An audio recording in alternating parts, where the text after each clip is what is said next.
Então sejam muito bem-vindos, né? Agora, capítulo 11 do Apocalipse, a sétima trombeta, dando continuidade ao estudo do Apocalipse. Capítulo 11, versículo 15. Espero que este estudo sirva de conforto, porque a gente sabe que nós seremos salvos da ira vindoura, né? Essas coisas acontecerão na terra sem nós estarmos mais aqui. Capítulo 11, versículo 15 diz: e o anjo, e o sétimo anjo tocou a sua trombeta. E houve no céu grandes vozes que diziam: os reinos do mundo vieram a ser de nosso Senhor e do seu Cristo, e ele reinará para todo sempre. E os 24 anciãos que estão assentados em seus tronos diante de Deus prostaram-se sobre seus rostos e adoraram a Deus, dizendo: graças te damos, Deus, Senhor Deus Todo-Poderoso, que eras e que hás de vir, que tomaste o teu grande poder e reinaste. Iraram-se as nações, e veio a tua ira o tempo dos mortos, para que sejam julgados, e o tempo de dares o galardão aos profetas teus servos, e aos santos, e aos que temem o teu nome, a pequenos e a grandes, e o tempo de destruíres os que destroem a terra. E abriu-se no céu o templo de Deus, e a arca da aliança foi vista no seu templo, e houve relâmpagos, e vozes e trovões, e terremotos e grandes raivadas. Nós entendemos que no céu, havendo uma arca, quando Deus mostrou a Moisés a arca, ele disse que foi mostrado a ele o jeito de fazer, porque era como se fosse uma réplica das coisas celestiais. Então essa arca, não sabemos e não podemos afirmar se é a arca que foi feita lá no deserto, ou se é a arca original, da qual a que foi feita no deserto é apenas uma réplica, uma cópia feita lá por um homem chamado Bezalel, né, que era da tribo de Judá, que tinha habilidades de fazer tanto móveis como cobri-los de ouro e outras coisas que Deus lhe deu a sabedoria. Foi um homem que tinha habilidade de trabalhar e a sabedoria dele era do alto. Na sétima taça, que é a mesma sétima trombeta, olha, eu quero dizer a vocês que o Apocalipse é cronológico em duas partes, né? Então nós temos que no capítulo 1 é Jesus falando com João, até o capítulo 4. Capítulo 1 ao 4, Jesus falando com João acerca dele próprio, se apresentando, das 7 igrejas.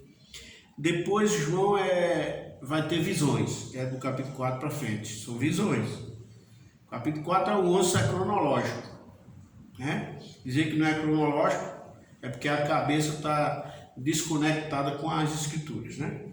Eu gosto dos escritores teólogos que são S. Taylor, né, e o Arthur Buffon, né? Que são dois doidos de muitas coisas por conta própria, mas são dois homens que têm coragem.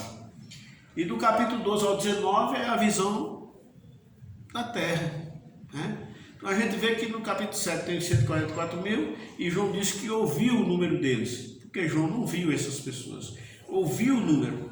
No capítulo 14 tem os 144 mil que João diz: e vi, tudo eles estavam na terra. Então a visão da terra é a mesma do céu. Essa é a melhor maneira de entender o Apocalipse, é que a visão é duplamente mostrada. Então do capítulo 12 ao 19 começa a mesma coisa. Por isso que nas trombetas a gente está mostrando também as taças, porque a visão é a mesma. Então a sétima taça está no capítulo 16 e versículo 17 ao 21. Então, no capítulo 16, vamos passar, que é a mesma visão. O endereço é simplesmente a vinda de Cristo, é o final, é o fim de tudo.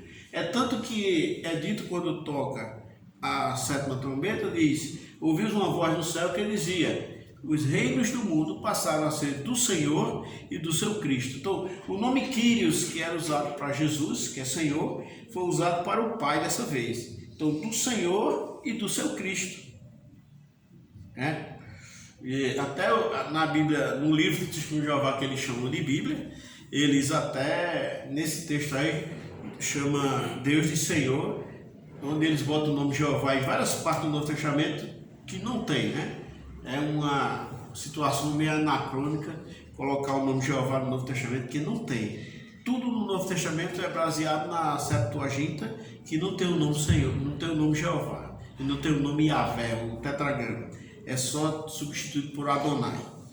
Então, no capítulo 15, 16, versículo 17, né? Diz assim: e o sétimo anjo derramou a sua taça no ar, e saiu grande voz do templo, do céu, do trono, dizendo: está feito. E houve vozes e trovões e relâmpagos, e houve um grande terremoto, como nunca houve desde que há homem na terra. Tal foi este tão grande terremoto. E a grande cidade fendeu-se em 3 partes, e as cidades das nações caíram, e da grande Babilônia se lembrou Deus, para lhe dar o cálice do vinho da indignação da sua ira. E toda a ilha fugiu, e os montes não se acharam.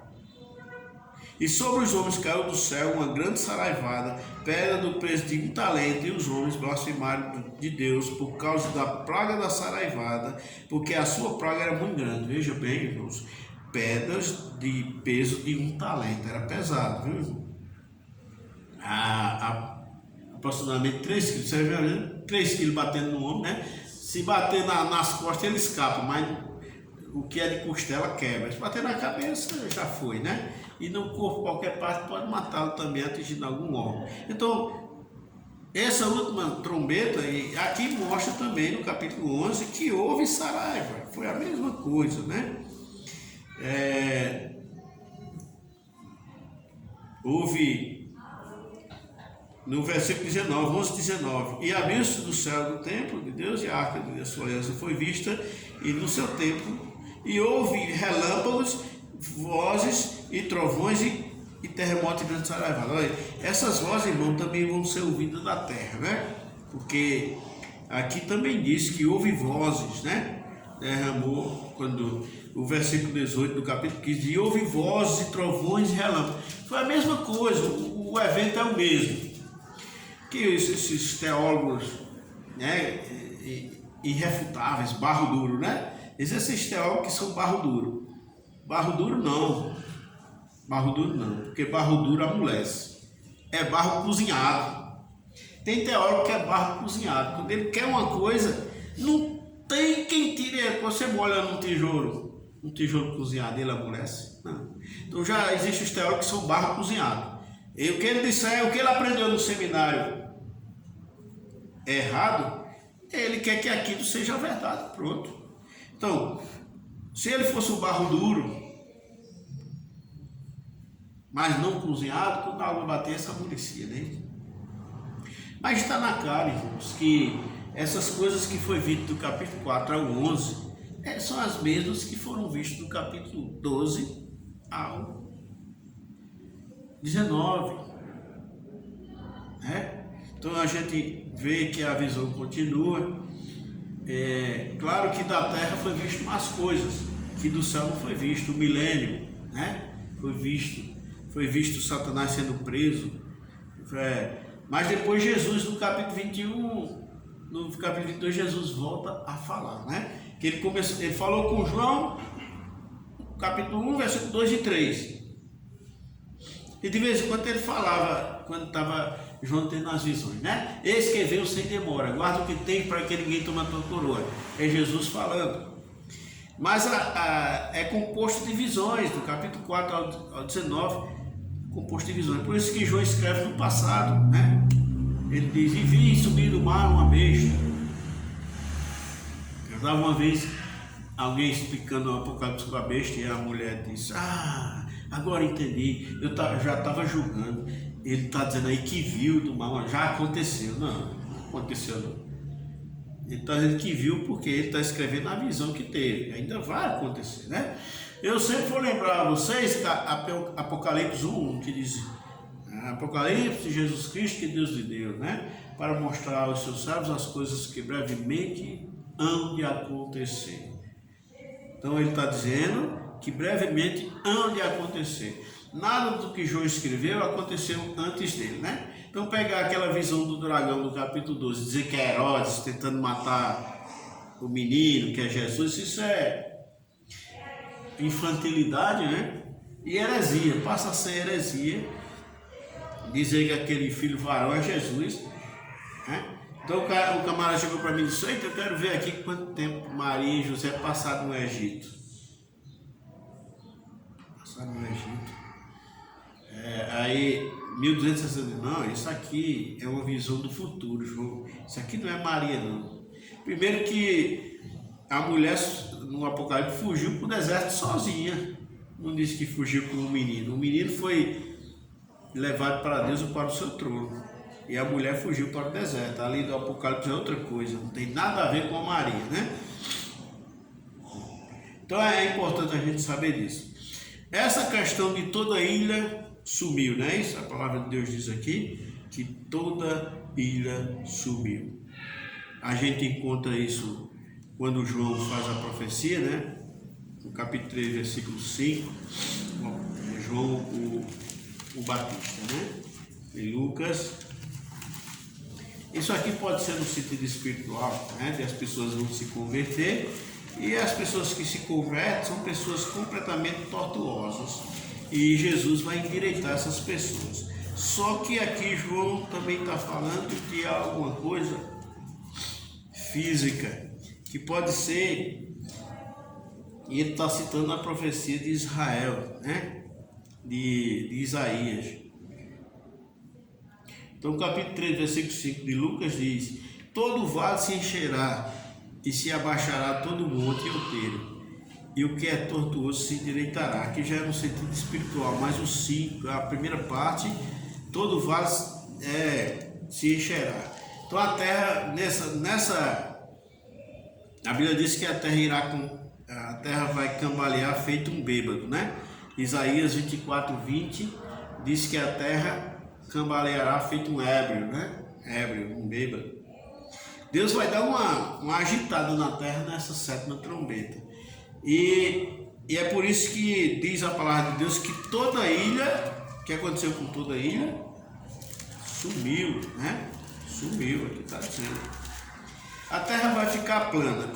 Depois do milênio, nós vemos que Satanás sai a enganar as nações, e eles vão querer atacar o Arraial dos Santos, onde Jesus estará reinando. E a Bíblia diz que eles correram sobre a largura da terra. Então a terra vai estar larga e plana. E aqui diz, né, que toda a ilha sumiu.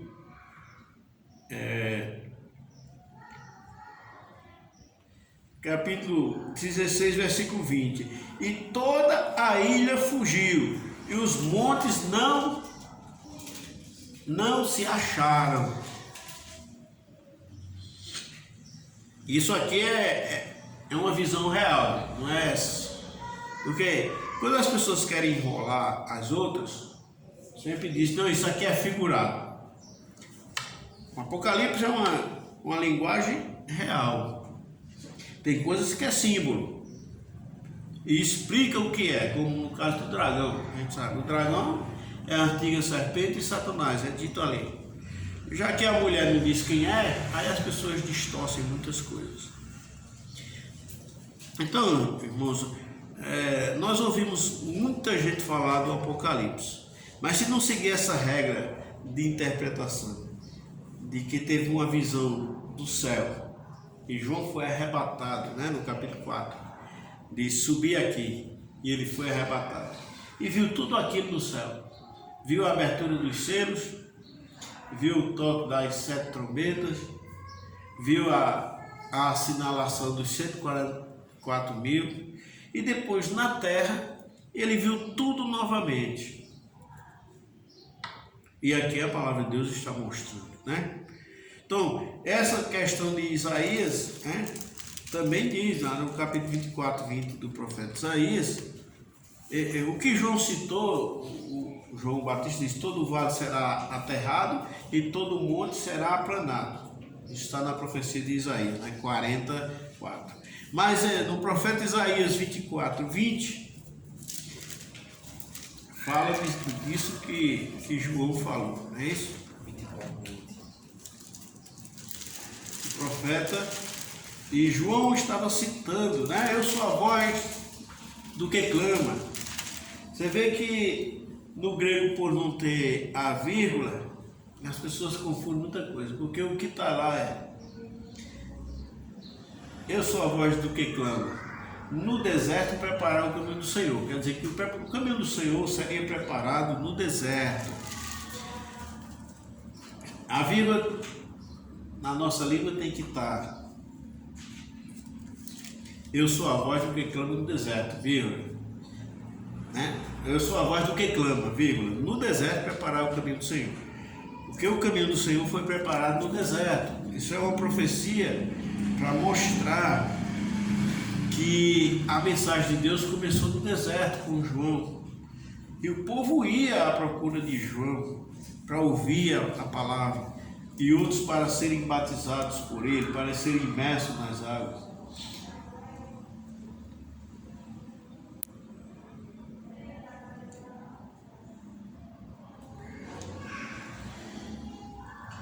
Diz a palavra de Deus aqui, né? De modo de todo cambaleará a terra como ébrio, e será movida e removida como a choça de noite, e a sua transgressão se agravará, e cairá, se agravará sobre ela e cairá, e nunca mais se levantará, né? Aqui está dizendo que quem cairá não é a terra. Quem cairá é a sua transgressão, né? Porque no milênio Cristo irá reinar. E a sétima trombeta já é para Deus fazer uma modificação na terra para o milênio. A sétima trombeta, nessa modificação da terra, vai jogar pedras enormes, né? Que as pedras vão subir e cair. Essa saraivada pode ser algum fragmento também de algum astro espacial que vai entrar na atmosfera e fragmentar e atingir os homens. Mas nós entendemos que como a Terra vai ter uma modificação e esses terremotos, né, não será simplesmente um terremoto comum, mas é um terremoto que nunca se ouve, né? Um grande terremoto aqui no capítulo 15, versículo 18, um terremoto que nunca houve desde que há homem sobre a terra. Você imagina aí, no tempo que nós vivemos, houveram grandes terremotos, né? Eu me lembro do terremoto do México, que foi terrível, né? Em 1985. Eu me lembro do terremoto da Turquia, do Irã. Grandes terremotos, matou muita gente. Já houve um terremoto no Japão gigantesco. Já houveram muitos terremotos na Terra. E a gente sabe que a Terra é formada por placas, né, tectônicas, e elas ficam se mexendo. E é interessante que quando elas se agarram uma na outra e param de mexer, engancha, né? Quando ela solta, ela está com tanta pressão que gera um terremoto, né? As placas tectônicas do México é uma placa entrando debaixo da outra, aí fica mexendo assim, ó. Fica mesmo assim, mexendo. Então, quando ela engancha e os homens não sabem, não conseguem prever um terremoto, quando ela solta, o México ficou fazendo assim. Já nós temos aqui perto, uma cidade chamada João Câmara, né? Em Rio Grande do Norte, de vez em quando dá um tremor. O tremor de João Câmara já foi tão alto que aqui em Campinas também já sentiu estremecer em vários lugares. Mas as placas lá são só assim, uma do lado da outra. Engancha, quando solta, dá aquele tremor, né? Então, basicamente, os terremotos, né, são gerados por essa situação. Lá em Zacarias fala de quando o Senhor vai pisar no Monte das Oliveiras e vai haver, né, um grande feito ali. Mas não se identifica com esse terremoto aqui do capítulo 15 do Apocalipse, né, versículo 18. Capítulo 16, né? Sim, capítulo 16, versículo 18. Desculpa, eu estava dizendo 15, né? 16, versículo. O grande terremoto que nunca houve, né? Versículo 18. Porque lá é mostrado que naquele local tem placas tectônicas lá a ponto de ter uma situação calamitosa. Está esperando só a vinda de Cristo para ele pisar ali, né? Como diz. Talvez não seja ele não irá pisar ali literalmente, né? Mas a Bíblia diz lá em Zacarias, né? Meus pés estarão sobre o monte no Monte das Oliveiras, né? E ali pode ser uma situação figurada, né? Já que Jesus pisou muito lá nos Montes das Oliveiras. Mas, irmãos, nós temos aqui algo que acontecerá de forma grandiosa e nós louvamos a Deus porque não estaremos mais aqui, né? Nem se tiver morrido, nossos restos mortais também seremos ressuscitados e subiremos para o céu com um corpo glorificado. O apóstolo Paulo fala, né, capítulo 15, versículo 52, diz que: eis que eu vos digo um mistério, nem todos dormiremos, mas todos seremos transformados. Entre todos, não é todos os homens, mas todos os salvos. Nem todos dormiremos, né? Então vai existir um grupo de privilegiados que, se Jesus vier hoje ou amanhã, esse grupo vai ser transformado e levado para o céu, né? E Satanás vai se revoltar contra isso, né? A Bíblia mostra isso no capítulo 12, nós iremos estudar na próxima lição. Mas nós temos que entender que é justamente a promessa de Deus, do Apocalipse 3,10, né? Como guardaste a palavra da minha paciência, também eu te guardarei da hora da tentação que há de vir sobre todo mundo para tentar os que habitam na terra. E essa tentação será sobre todo mundo, porque é a tentação relativa à besta, né? A receber o seu número nas mãos ou na testa. É importante a gente entender estas coisas e não ficar preocupado com isso, né? Nós não estaremos aqui nesse período. Vai estar muitas pessoas que se dizem crentes, né? Mas que não aceitaram Cristo como Salvador. Ainda confia em si mesmo, não é isso? Que a pessoa que confia em si mesmo, ela tem dúvida de Jesus, não é isso? Você confia, então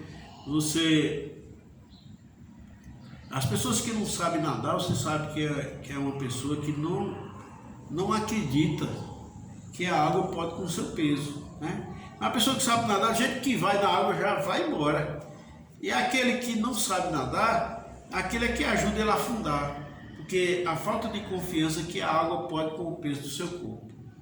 Aí ele analisa, vê um navio de não sei quantas toneladas, e a água pode fazer aquele navio flutuar. E muitos dizem assim: ora, eu sei que Jesus é o Salvador, mas você está salvo? Não, aí eu não posso dizer. Então, é justamente isso. Eu sei que a água pode com aquele navio. Então, entra aí, não que eu afundo, né? Então, tem vários nados. Nado de cachorrinha, de costa, né? A gente só sabe nadar chumbinho, né? Nadar chumbinho, bate e afunda. Então, é esse tipo de pessoas que não confia que a água pode com o peso do seu corpo.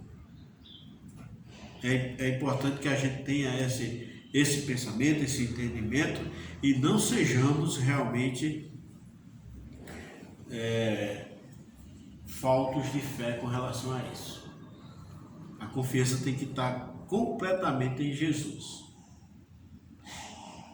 É evidente que a Bíblia dá uns sinais de uma pessoa salva, né? O primeiro delas é a alegria e satisfação de adorar a Deus, né? A adoração. Todo salvo ele adora, não é isso? Todo salvo adora a Deus. Quando alguém às vezes duvida da salvação de Saul, eu não duvido, né? Saul foi procurar uma cartomante, uma necromante. E alguém usa aquilo para tirar toda a sua... Salomão fez ídolos para agradar suas mulheres. E as pessoas ficam colocando dúvida na salvação desses homens. No final da última vez que Saul encontrou Samuel, Saul agarrou Samuel para ele não ir embora e rasgou a sua. E Samuel comparou aquilo e disse: o Senhor rasgou o teu reino das tuas mãos. Porque Deus tinha tirado o reino de Saul, mas agora Samuel disse: ele vai tomar o reino, ele vai rasgar da tua mão. Porque Saul agarrou. Ele disse: não, volta comigo, me honra perante os Senhores de Israel, só para que eu adore ao Senhor. E a Bíblia diz que eles voltaram e Saul adorou ao Senhor. Então, sobre essa questão de duvidar da salvação das pessoas, porque é raro, né? É negócio de pessoas que são incrédulos, né? E querem confiar em si mesmo. Isso é uma doutrina dos neo-evangélicos de hoje, né? Que a sua salvação depende de você. Jesus lhe salva, mas agora segurar a sua salvação é com você, né? Desconhece o que Jesus promete, que aquilo que o Pai me dá virá a mim, e o que vem a mim de maneira nenhuma o lançarei fora, né? Então, isso é uma segurança que Deus nos dá. E a fé consiste nisso, né? Você crer, acreditar, confiar na sua salvação, que foi conquistada na cruz do Calvário, não é isso? Então, por isso que nós não estaremos aqui, irmãos. Deus nos salva da ira vindoura. Então, a outra característica do salvo é esperar dos céus ao seu Filho Jesus Cristo, né? Capítulo 1 de Tessalonicenses diz, né? Que aos Tessalonicenses: vos convertestes dos ídolos para servir ao Deus vivo e verdadeiro, e esperar dos céus a seus filhos. Então, uma das características de um salvo é que ele está esperando Jesus Cristo. Essa é a nossa. Independente dos seus familiares, não é isso?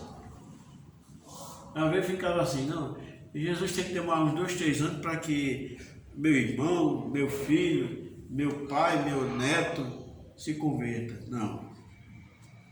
Eu quero que ele venha amanhã ou daqui a pouco. Porque isso consiste mais o meu amor a Cristo em ser maior do que o amor por qualquer pessoa. E é na grande tribulação que é a grande tentação que vem para tentar os que habitam na terra. Uma dessas pessoas que ficaram aqui vão ser provados, né? Para ver se realmente alguma coisa do Evangelho ficou nessas pessoas que não aceitavam Jesus como Salvador. Aceitava a si mesmo como Salvador. Por isso que a Bíblia mostra que uma multidão que vai ser salva era semelhante a que João não podia nem contar, né? Você não podia ter uma projeção. João viu uma multidão tão grande. Olha, gente, vai ser tanta gente salva na grande tribulação, que João, quando viu, ele disse que não podia contar. Ele não podia fazer nenhuma projeção, né? Porque às vezes a gente faz uma contagem por projeção. Ele disse: nesse espaço aqui, se tem 100, então dali para ali tem 1000. Então aqui tem uns 4000. Ou então aqui tem... É uma multidão muito grande. Possivelmente pode até superar o número das pessoas que vão ser arrebatadas. né? Podemos ver isso. Sabemos que são bilhões já de pessoas que se dizem, né, crentes do mundo. Bilhões, né? Mas nem todos confessam Jesus como o único e suficiente Salvador. Não é isso? O único sim. Todo evangélico diz que Jesus é o único Salvador. Agora, não confia que ele seja suficiente. Porque eu preciso de mais alguma coisa, né? Aquilo que nos dá sinais de que somos salvos acontece naturalmente na nossa vida.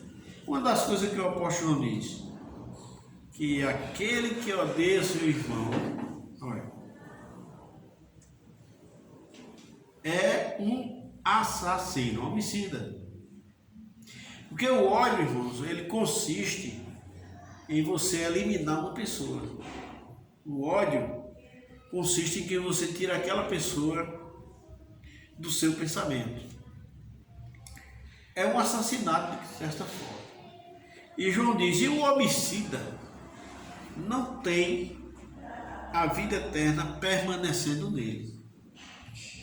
Então alguém que se dispõe a matar uma pessoa, seja por qualquer motivo for, é um dos sinais que o Espírito de Deus não habita naquela pessoa. Isso pode ser um sinal, né? Essa expressão parabólica de que eu posso matar a Campina Grande todinha e chupar os ossos é só uma comparação para dar uma demonstração de que a salvação eterna ela é incontestável, né? Não é que um salvo vai se dispor a nem sequer matar uma pessoa só, e quanto mais chupar os ossos, não é isso? Igual o Dahmer, né? Lá dos Estados Unidos, né? Que matava e mantinha os pedaços na geladeira e supostamente dizem que ele se alimentava daquilo ali. Então, a gente sabe que tem coisas que traz a demonstração de que se é salvo, né? Embora que qualquer outra coisa que se faça após isso, sendo salvo verdadeiramente, através do pecado voluntário, né, que diz lá em Hebreus, essa pessoa será castigada severamente, não é isso? Mas existe muita gente que não são salvos por aí, né? E acham que é. E tem uma tendência para o pecado. E a prova de que essa pessoa não estava salva é porque ela não está sendo castigada. Porque se fosse de Deus, Deus não iria deixar. Porque a Bíblia diz, você julga os que estão dentro e Deus julga os que estão fora, né? Aquele que vai ser eliminado da igreja por causa dos seus pecados, que a igreja julga ele dentro, lá fora não tem mais nada a ver. Aí Deus julga ele lá fora. Aí Deus diz, mano, joga ele para cá que agora é comigo. Para ser entregue a Satanás. Isso se for salvo.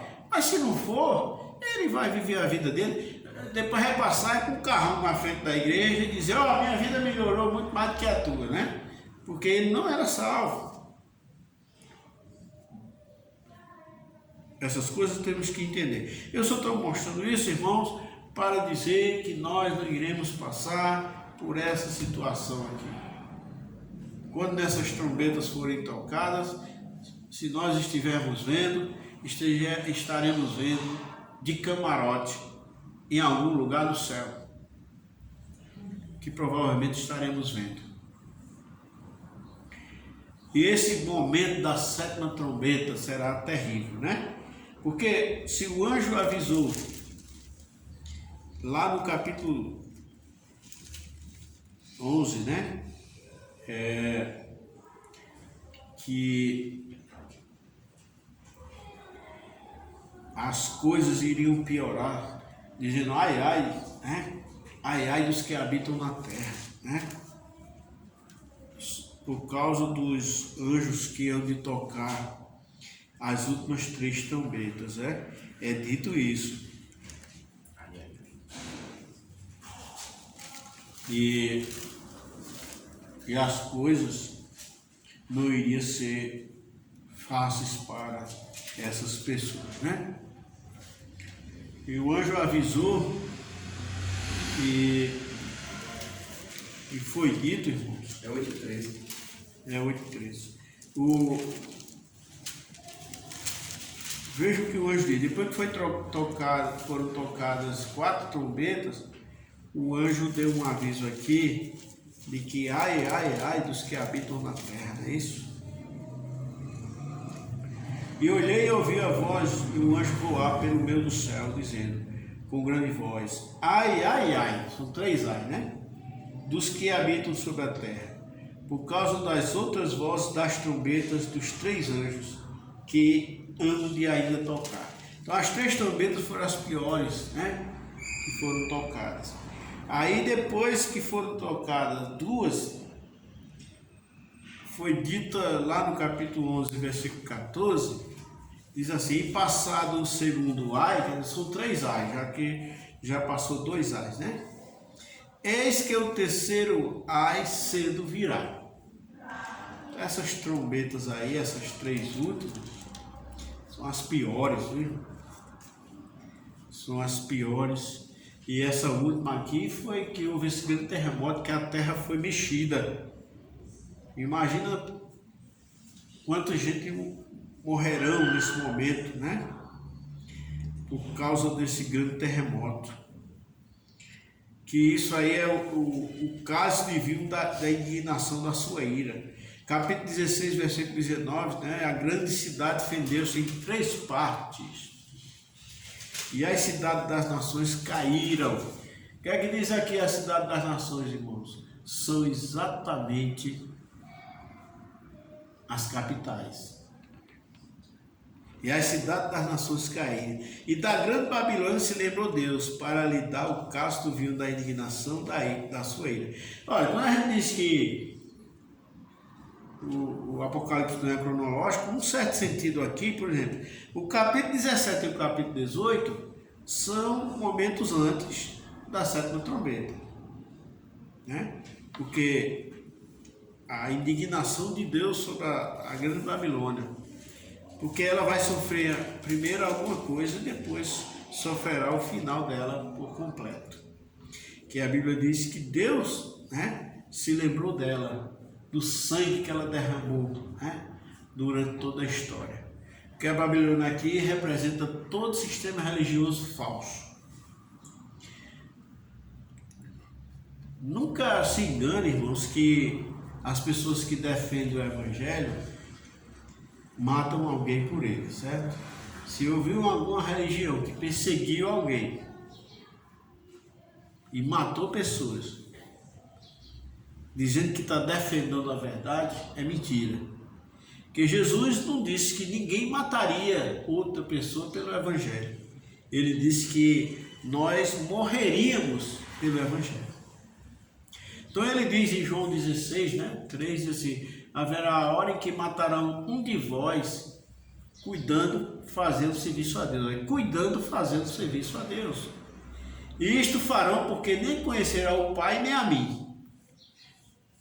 Então os homicidas que matam pela religião, esses não conhecem nem Deus e nem Jesus, né? Ele disse, isto vos farão porque não conheceram nem ao Pai e nem a mim. E a Babilônia é ela que está a seu sangue, né? Quando a gente for ler sobre a grande Babilônia, a queda da Babilônia, nós vamos ler o capítulo 17, né? Dessa mulher, que é a próxima nossa lição. E aí nós vamos ver, na realidade, o que acontecerá com o povo, né, religioso